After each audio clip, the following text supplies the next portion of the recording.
ये सफलता सिर्फ आपकी सफलता नहीं होगी, ये सफलता आपके साथ आपके परिवार की, आपके भैया का, आपके बहन का, आपके छोटे भाई का, आपके गांव का और वो सारे बच्चों का होगा जो आपके जैसा है, जो गांव में रह के पढ़ाई कर रहे हैं, जो छोटे मोटे स्कूल से रह के पढ़ाई कर रहे हैं। और आप अगर सफल हो जाते हो तो भैया ये मान के चलो कि ये सारे बच्चों को उम्मीद मिलेगा कि भैया जब ये कर सकता है तो मैं क्यों नहीं कर सकता।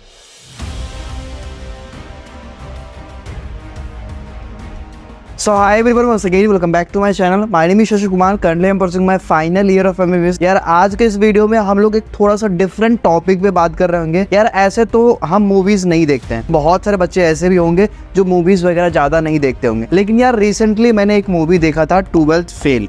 अगर आप एक तैयारी करने वाले बच्चे हो तो शायद आपने भी ये मूवी जरूर देखा होगा 12th फेल। यार ये मेरे लाइफ का एक ऐसा मूवी था ना जो मुझे बहुत सारा लेसन्स दे के गया, जिंदगी कैसे जीना है, किसी कॉम्पिटिटिव एग्जामिनेशन की तैयारी कैसे करना है, बहुत सारी चीजें ना हमें सिखा के गया। और मैं चाहता हूँ यार कि मेरे जितने ऑडियंस है ना, ऑनेस्टली मैं चाहता हूँ कि मैं कुछ 7 लेसन्स आपको इस वीडियो के माध्यम से देने जा रहा हूँ, जो कि मैंने ये 12th फेल मूवी से सीखा है। शायद ये सारे लेसन्स ना आपके अंदर एक आग जला देगा तैयारी करने के लिए। अगर आप अभी तक डिमोटिवेटेड थे, अगर आप अभी तक सेल्फ डाउट में घिरे हुए थे, यार मेरे से नहीं होगा भैया, मैं नहीं कर सकता हूँ, मेरे पास रिसोर्सेस नहीं है, अगर आप इस प्रकार के डाउट में घिरे हुए थे तो भैया इस वीडियो को देखने के बाद आपको सारी चीजों को एकदम क्लियरिटी मिल जाएगी। भैया जब ये कर सकते हैं तो मैं क्यों नहीं कर सकता हूँ। मैं चाहता हूँ कि ये वीडियो को आप थोड़ा बहुत शेयर करना, वैसे दोस्तों के साथ, वैसे बच्चों के साथ जो डिमोटिवेटेड होंगे, जो सेल्फ डाउट में एकदम घिरे हुए हैं, मुझसे नहीं हो पाएगा, आप उनसे जरूर शेयर करना। तो सबसे पहले हम ये बात करते हैं भैया, एक लाइन जो 12th फेल मूवी में मैंने देखा वो ये था कि हारा वही जो लड़ा नहीं, हारा वही जो लड़ा नहीं। भैया बहुत बार ना ऐसे होता है ना कि बहुत सारे बच्चे ऐसे होते हैं जो पहले ही सोच लेते हैं कि भैया मेरे से नहीं होगा, मेरे से नहीं होगा, मैं नहीं कर सकता हूँ, मैं टॉपर नहीं हूँ, मैंने तो आज तक कोई गोल्ड मेडल तक नहीं जीता है, मैं क्लास 10th में टॉपर नहीं हूँ, बिहार बोर्ड से पढ़ाई कर रहा हूँ, मैं हिंदी मीडियम से हूँ। बहुत सारे ऐसी चीजें होता है ना जो एक्सक्यूजेस खुद के माइंड में बना लेते हैं और वही सोचते हैं यार कि इस वजह से मैं नहीं कर सकता, मुझे इंग्लिश आता ही नहीं है तो मेरे से नहीं होगा। बट आपने देखा ना 12th फेल मूवी में मनोज सर थे, वो एक हिंदी मीडियम के स्टूडेंट थे, बट स्टिल उन्होंने यूपीएससी में इतना अच्छा रैंक ला लिया। और ये एक रियल स्टोरी पे बेस्ड फिल्म है। अगर आपने फिल्म अभी तक नहीं देखा है तो आपको इस वीडियो से पता चल जाएगा कि आखिर स्टोरी क्या है। यार पहले आप हार मत मानो, कोई भी एग्जाम का तैयारी कर रहे हो आप पहले हार मत मानो, पहले आप मैदान में उतरो, देखो क्या कंपटीशन का लेवल है, कैसा स्ट्रगल फेस करना पड़ता है और उसको फेस करो। नहीं होगा वो अलग बात है, वो तो बाद में देखा जाएगा, लेकिन पहले लड़ना जरूरी है, पहले लड़ना जरूरी है। आपको लिमिटेड रिसोर्स में मेहनत करना, लिमिटेड रिसोर्स में मेहनत करना। आपने देखा होगा, अगर आपने मूवी देखा है तो उसमें क्या था, मनोज सर के पास बहुत कम रिसोर्सेस था, मतलब गांव से बिलोंग करते थे। जब वो शहर में आए थे उनका सारा बस्ता, सारा बैग, सब कुछ चोरी हो गया था, ना ही पैसा था उनके पास। फिर उन्होंने खुद से काम करना शुरू किया, होटल वगैरह में काम करना शुरू किया, वहां से लाइब्रेरी में झाड़ू पोछा करना शुरू किया और वहां से टाइम निकाल के पढ़ाई करा, पैसा निकाल के कुछ बुक्स वगैरह खरीदे। उनके पास कोई रिसोर्स नहीं था बट स्टिल उन्होंने मेहनत करना शुरू किया। ऐसा कोई जरूरी नहीं कि हमारे पास ये कोचिंग होना चाहिए, ऐसा कोई जरूरी नहीं कि हमारे पास ये बुक होना चाहिए, हमारे दोस्त ये बुक सॉल्व करे तो मुझे भी ये बुक सॉल्व करना जरूरी ही है, ऐसा कुछ नहीं होता है। अगर आप लिमिटेड रिसोर्स में मेहनत करना सीख जाते हो ना तो मैं बता रहा हूँ दुनिया कोई ताकत नहीं जो आपको हरा सकता है। तो ये चीज मैंने यहाँ सीखा, लिमिटेड रिसोर्स में मेहनत करना। अगर आपके पास रिसोर्स प्रॉपर नहीं है ना तो आप डरो मत यार, आप कर सकते हो। जो ही रिसोर्स है ना उससे एकदम 100% आउटकम निकालने की पूरी कोशिश करो। रूल ऑफ गौरी भैया, आपने इस मूवी में देखा होगा गौरी भैया। वैसे एक वेब सीरीज आया था कोटा फैक्ट्री, उसमें थे जीतू भैया। उसके बाद एक वेब सीरीज आया था एस्पिरेंट, उसमें थे संदीप भैया। और यहाँ ये जो मूवी निकला था 12th फेल, उसमें गौरी भैया थे। ये सारे जो है ना भैया, वो एक रोल प्ले कर रहा है मेंटोर का, सबसे बेस्ट मेंटोर का रोल प्ले कर रहा है। और हर एक कोई भी कॉम्पिटिटिव एग्जामिनेशन का तैयारी कर रहा है ना, वहां पे एक मेंटर का सबसे बड़ा जरूरत होता है, मेंटोरशिप। भैया गाइडेंस आपको जरूरत पड़ेगा हर जगह, कहीं पे आप जा रहे हो। मैंने ये बात पहले भी बोला है कि आप कहीं पे जाना चाहते हो तो ये मैटर नहीं करता कि आप कितना स्पीड में चल रहे हो, मैटर ये करता है कि आप सही डायरेक्शन में जा रहे हो कि नहीं। अगर आप धीरे धीरे भी चलोगे तो एक ना एक दिन आप पहुंच ही जाओगे, लेकिन आप सही डायरेक्शन में जा रहे हो नहीं, ये मैटर करता है। तो भैया ये जो गौरी भैया जो रोल प्ले किए थे नहीं इस मूवी में, वो था मेंटोर का। हर एक स्टूडेंट के लाइफ में कोई ना कोई मेंटर होता है, किसी का पापा होता है, किसी का भैया होता है, किसी का पर्सनल मेंटोरशिप होता है, किसी का टीचर होता है, कोई ना कोई होता है। लेकिन जो मेंटर्स होता है ना, मेंटर्स आपको रास्ता दिखाते हैं, और अगर आप उसको फॉलो करते हो भैया आप उस मकाम पे पहुंच जाते हो। अगर आप किसी को अपना मेंटर बना रहे हो, अपना आइडल बना रहे हो, तो आप उसको बनाओ जो आपको गाइड कर सके, जिसके पास उस एग्जामिनेशन का नॉलेज है। हम लोगों ने ये जो प्लेटफॉर्म बनाया था मेंटोर मी, ये इसी के लिए बनाया था, क्योंकि बहुत सारे ऐसे बच्चे होते हैं जो विलेज से बिलोंग करते हैं, जो ऑनलाइन मोड से बैच तो परचेज कर लेते हैं, लेकिन उन्हें पता नहीं चलता कि आखिर किस प्रकार से प्रिपरेशन करना है, आखिर कैसे फिजिक्स होगा, आखिर कैसे केमिस्ट्री होगा। ये मेंटोरशिप उनको नहीं मिल पाता है, जिसकी वजह से उनका सिलेक्शन नहीं हो पाता है। हर इंसान के पास गौरी भैया नहीं होता है, तो उसके लिए हम लोगों ने अपना ये प्लेटफॉर्म भी बनाया था, जहां पे आपको एक प्रॉपर गाइडेंस मिल सके। अगर आपको जुड़ना है तो आप जुड़ भी सकते हो, मैं डिस्क्रिप्शन में आपको लिंक भी दे दूंगा। तो हर एक इंसान के लाइफ में आप जब किसी कॉम्पिटिटिव एग्जाम की तैयारी करते हो, कोई ना कोई मेंटर जरूर होता है। यार मेरे पास भी था। मैं जब कोचिंग में तैयारी कर रहा था, उस समय मेरे ही बैचमेट जो थोड़ा मेरे से ब्रिलियंट था, वो मुझे पूरे जर्नी में मदद करा। इसी वजह से तो मेरा सिलेक्शन हुआ। भैया आप अकेले कुछ नहीं कर सकते हो, आप अकेले कुछ नहीं कर सकते हो, ये बिलीव करो खुद में। आप देखो ना, मनोज सर जो थे, इसी फिल्म में मनोज सर स्टार्टिंग के फेजेस में खुद से मेहनत कर रहे थे। दिन में पढ़ाई कर रहे थे, आटा पीस रहे थे, फिर रात में पढ़ाई कर रहे थे, सो रहे थे। मतलब एक प्रॉपर कुछ भी टाइम मैनेजमेंट वाला स्किल नहीं था उनके पास। लेकिन जब गौरी भैया ने उन्हें एक प्रॉपर अपना रूम दिया, बोला कि तुम्हें अब यहाँ पे पढ़ना है, तब जाके उनके अंदर डेवलपमेंट होना शुरू हुआ, और उसी बार उनका सिलेक्शन भी हुआ था। ठीक है, तो भैया मेंटरशिप का एक बहुत बड़ा रोल होता है किसी भी बच्चा का सिलेक्शन में। Don't cheat yourself. और ये फिल्म इसी पे बेस्ड ही था। देखो ऐसा हुआ था कि जो मनोज सर थे, स्टार्टिंग में क्लास 12th को पास करने के लिए वो चीटिंग करते थे।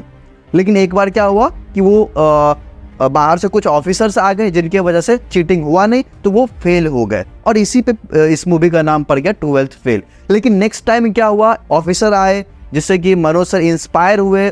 ऑफिसर ने बोला कि तुम्हें अगर लाइफ में सक्सेस होना है, या फिर तुम्हें मेरे जैसा अगर बनना है, तो तुम्हें चीटिंग छोड़ना होगा। और मनोज सर ने चीटिंग छोड़ा और वो सफल हुए। मैं ये पॉइंट आपको क्यों बता रहा हूँ, क्योंकि बहुत सारे बच्चे ऐसे होते हैं जब एग्जामिनेशन की तैयारी करते हैं, अपने घर में झूठ बोलते हैं, यार भाई पापा मेरे ये मार्क्स आए लेकिन आता कुछ और है। मॉक टेस्ट में चीटिंग करके पास हो जाते हैं, किसी कोचिंग में टेस्ट देते नहीं है। भैया ये आप खुद को चीट कर रहे हो। जब आप खुद को चीट करना छोड़ोगे ना, तब जाके आपका इंप्रूवमेंट होगा। भैया एक बार ना आप ऑनेस्टली पढ़ के देखो, बिना किसी चीटिंग का तैयारी करके जाओ, तब देखो अगर तुम्हारा कम मार्क्स भी अगर तुम्हारा आएगा ना, तुम्हें कॉन्फिडेंस आएगा कि यार तुमने ये अपने दम पे लाया है, अपने मेहनत के दम पे लाया है। तो भैया चीटिंग आपको छोड़ना पड़ेगा। और नेक्स्ट लेसन जो मैं आपको सिखाने जा रहा हूँ, जो कि इस मूवी में बहुत जगह यूज किया गया, रीस्टार्ट। यार फेल बहुत लोग होते हैं, फेल होना अलग बात है। फेलियर से ना बहुत लोग लर्निंग लेते हैं, लेसन सीखते हैं कि भैया फेल हुए, क्यों हुए, क्या रीजन था, आप उसको सुधारते हो। फेल होने के बाद ना गिव अप नहीं किया जाता है, रीस्टार्ट किया जाता है। फेल होने के बाद गिव अप नहीं किया जाता, रीस्टार्ट किया जाता है। और यही चीज गौरी भैया हमेशा मनोज सर को बोलते रहे, रीस्टार्ट। और यार हम लोग भी वही करते हैं। गिव अप करना एक अलग बात है यार, कि गिव अप आप कर लिए, चलो आपने पूरा उम्मीद छोड़ दिया कि अब मेरे से नहीं होगा, तो आप गिव अप करते हो। लेकिन यार अगर आप खुद को मानते हो कि यार हम फेल हो गए, तो फेल होने के बाद छोड़ना मत, आप वहाँ से लेसन्स लो यार। बहुत कम ही अटेम्प्ट्स तो अभी हुए हैं, क्यों आप हार मान ले रहे हो। फेल होने के बाद गिव अप नहीं करना, आपको लेसन्स लेना है। आखिर क्यों आपका सिलेक्शन नहीं हुआ, आप फिर उसको इम्प्रूव करोगे। खुद में विश्वास रखो, जब तक आप विश्वास नहीं रखोगे तब तक आप कुछ नहीं अच्छा कर सकते हो, ठीक है।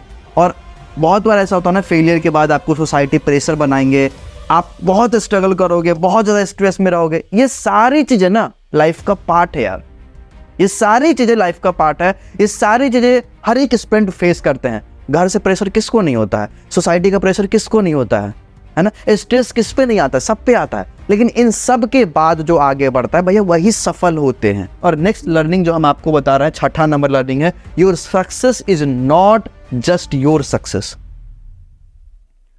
ये सफलता सिर्फ आपकी सफलता नहीं होगी, ये सफलता आपके साथ, आपके परिवार की, आपके भैया का, आपके बहन का, आपके छोटे भाई का, आपके गांव का और वो सारे बच्चों का होगा जो आपके जैसा है, जो गांव में रह के पढ़ाई कर रहे हैं, जो छोटे मोटे स्कूल से रह के पढ़ाई कर रहे हैं। और आप अगर सफल हो जाते हो तो भैया ये मान के चलो कि ये सारे बच्चों को उम्मीद मिलेगा कि भैया जब ये कर सकता है तो मैं क्यों नहीं कर सकता। और वही चीज ना गौरी भैया यहाँ पे बोले थे कि जिस दिन हम में से एक लड़का का जीत होता है तो हिंदुस्तान के करोड़ों भेड़ बकरी का जीत होगा। और ये लाइन का वही मतलब था कि भैया अगर आप सफल होते हो तो बहुत सारे लोगों को उम्मीद मिलेगा और बहुत सारे बच्चों का जीत होगा कि हाँ ये हम तो नहीं कर पाए लेकिन हाँ ये करके दिखाया, और ये हमारी कैटेगरी के बच्चे थे।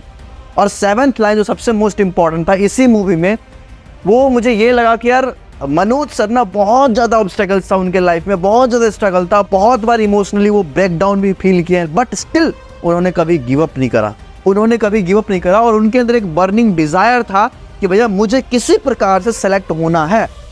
उनको यूपीएससी का, आईएएस का कुछ भी पता नहीं था, कुछ भी पता नहीं था, बट स्टिल वो जब गए थे तैयारी करने के लिए, फिर तैयारी किए, वहाँ पे जाके सब कुछ को धीरे धीरे सीखने का इच्छा था उनके अंदर, है ना। जब आपका सपना सच होता है ना तो भैया दुनिया का कोई ताकत आपको हरा नहीं सकता है। जब आपका सपना सच होगा ना तो दुनिया का कोई ताकत आपको हरा नहीं सकता है। मैं स्टोरी थोड़ा सा बता रहा हूँ।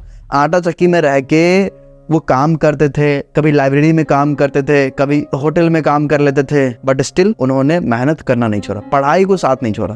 पढ़ाई आप अगर करते हो तो भैया आपको लाइफ के हर एक चीज़ धीरे धीरे आपको मिल जाएगा। मैं ये मानता हूँ, ये मेरा पर्सनल थिंकिंग है। मनोज सर हमेशा टाइम मैनेज करते रहे, है ना। पढ़ाई को हर एक चीज़ के साथ मैनेज करना बहुत इंपॉर्टेंट होता है, टाइम मैनेजमेंट। डेडिकेशन भी बहुत बड़ा रोल इसमें प्ले करा था। एक और लर्निंग जो मैं मानता हूँ कि आपको मैं देना चाहता हूँ वो ये है कि मनोज सर जो थे वो पहले बहुत अच्छा से प्रिपेयर करते थे, वो मेहनती बहुत थे, लेकिन क्या हुआ कि गौरी भैया जब उनके लाइफ में आए थे, स्टार्टिंग में ही आ गए थे, लेकिन मनोज सर का जो सिलेक्शन हुआ वो 3 अटेम्प्ट में नहीं हुआ था, लास्ट अटेम्प्ट में हुआ था। और लास्ट अटेम्प्ट में इसलिए हुआ था क्योंकि गौरी भैया उनको प्रॉपर गाइड करना शुरू कर दिए थे।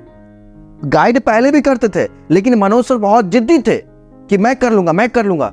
भैया बहुत बार ना आपका कॉन्फिडेंस काम नहीं करेगा, बहुत बार कम तैयारी में ही लेकिन सही चीज को पढ़ने के बाद ही सिलेक्शन होता है। और गौरी भैया लास्ट अटेम्प्ट में उनको एक प्रॉपर माहौल दिए, प्रॉपर चीजें बताए, तब जाके उनका सिलेक्शन हुआ था। आप एक बार मूवी जरूर देखना प्लीज, आपसे रिक्वेस्ट है, ठीक है। और लास्ट देखो यार, हर एक एस्पिरेंट जब तैयारी करता है घर से दूर रह के तो उनके लाइफ में बहुत ज्यादा डिस्ट्रैक्शन होता है, चाहे लड़का हो चाहे लड़की हो।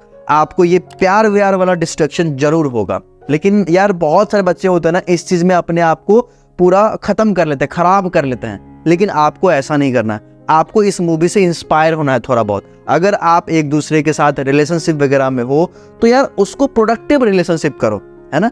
आप एक दूसरे को गाइड करो, जैसा कि आपने देखा इस मूवी में श्रद्धा मैम जो थी उन्होंने हमेशा मनोज सर को गाइड करा, हमेशा मनोज सर को हिम्मत दिया, है ना, हिम्मत दिया, मोटिवेट करा कि हाँ आप कर सकते हैं, जो भी था मोटिवेट करा। तो एक प्रोडक्टिव रिलेशनशिप, एक प्रोडक्टिव फ्रेंडशिप भी तब हो पाएगा जब आप एक दूसरे को हेल्प करोगे अपने लाइफ में गोल्स को अचीव करने में। तो यार आशा करता हूं कि ये कुछ 8 लेसन मैंने जो आपको इस वीडियो से दिया, ये आपके लाइफ के लिए भी बहुत इंपॉर्टेंट लेसन होगा और आप इस पे काम करो।